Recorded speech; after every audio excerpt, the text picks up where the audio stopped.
கிறிஸ்துவுக்குள் பிரியமானவர்களே, வேத வசனம் இப்படியாக கூறுகிறது, மனுஷனை நம்புவதை பார்க்கிலும் கர்த்தர் பேரில் பற்றுதலா இருப்பதே நலம் என்று.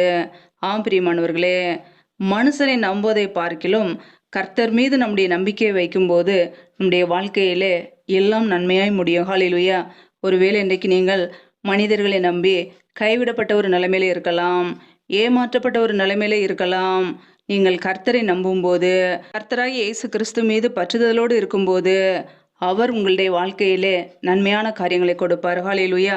ஒருபோதும் மனுஷன் பேசுகிற வீணான வார்த்தைகளுக்கு, மாயான வார்த்தைகளுக்கு, பொய்யான வார்த்தைகளுக்கு செவி கொடுக்காதபடிக்கு, கர்த்தருடைய வார்த்தைகளுக்கு கீழ்ப்படிவோம், நன்மையான காரியங்களை பெற்றுக்கொள்வோம். ஹalleluya.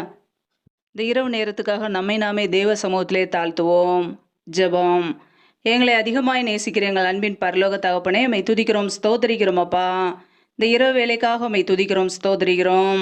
இந்த நாள் முழுவதும் எங்களை பத்திரமாய் பாதுகாத்து கொண்டீரே, அதற்காக ஸ்தோத்திரம்.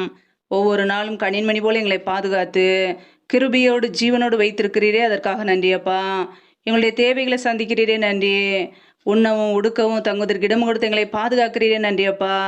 இப்பொழுது இணைந்திருக்கிற ஒவ்வொரு குடும்பங்களையும் நம்முடைய கரங்களிலே அர்ப்பணிக்கிறோம். கர்த்தர் தாமே ஒவ்வொரு குடும்பங்களையும் பாதுகாத்துக் கொள்வீராக. பிள்ளைகள் செய்கிற எல்லா காரியங்களையும் வாய்க்க பண்ணுங்கப்பா. இந்த இரவு நேரத்தில் இன்பமான தூக்கத்தை கொடுங்க. சத்துரு கொண்டு இருக்கிற போராட்டங்கள், பிரச்சனைகள், மரண பயங்கள், இருளின் அதிகாரங்கள், ஆபத்துகள், நாச மோசங்கள், தீமைகள், விக்னங்கள் எல்லாவற்றிற்கும் விலகி பிள்ளைகளை பாதுகாத்துக் கொள்ளுங்க.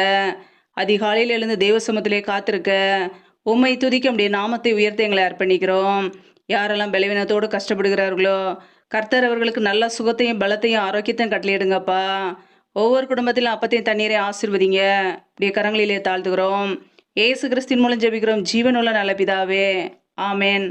கர்த்தர் தாமே உங்களையும் உங்கள் குடும்பங்களையும் ஆசீர்வதிப்பாராக. ஆமேன்.